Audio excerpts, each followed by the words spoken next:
Ano na kami, nakapila na para mag-boarding na sa aeroplano. Siguro totoo na talaga to, pauwi na talaga kami sa lupang sinilangan sa Philippines. Yung flight namin papunta sa Ethiopia, Addis Ababa. Yo, kasama ko si Oido. Makatapos ang mahigit isang oras na pag-aantay at makutungan sa lintik na airport na to, sa wakas, boarding na rin kami sa aeroplano. Yo, papasok na. Ako, aeroplano. Totoo na talaga.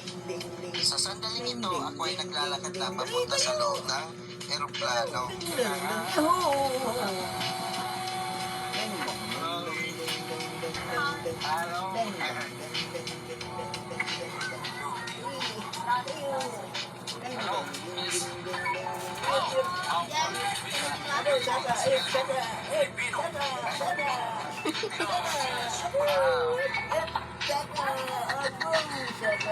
Pagkatapos na mahanap ko ang upuan ko at